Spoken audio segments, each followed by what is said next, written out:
Well, our performance indicates growth, which is one positive thing for us, because as you would know, as a new party, growth is critical.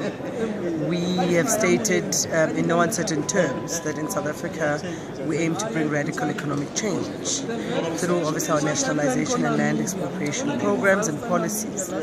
And the fact that we are already at the stage where only about 38% of the total votes have been counted, and primarily from the suburban, sort of white demographic areas, is a very strong indication that one, growth is a guarantee, and that growth signifies confidence, not only from our primary voters that voted for us in 2014, but the additional and new voters that we've brought about. But another significant factor about what we see in terms of the average around 10% hovering for the province, based on the suburban votes, it must tell you that that is our performance in areas that is not our core constituency.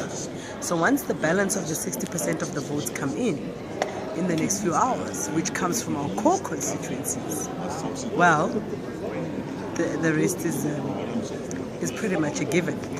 Overall, performance in Ekurhuleni we expect to improve, to remain in the double digits, and we have our eyes set on around the 30% mark, because that gives us a very clear role in terms of the multi-party democratic framework that we have, but also it gives us a lot more decision-making, negotiating power.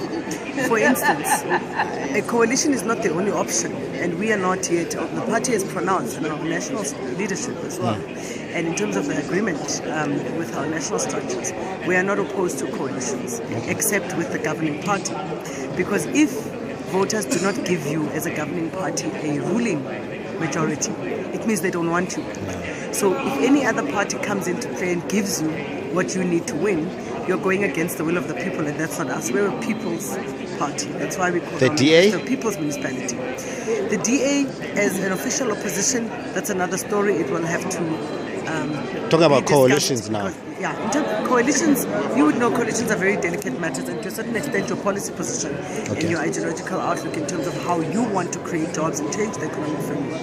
And you would know we are radically polarized from the DA. So we're hoping for that kind of performance.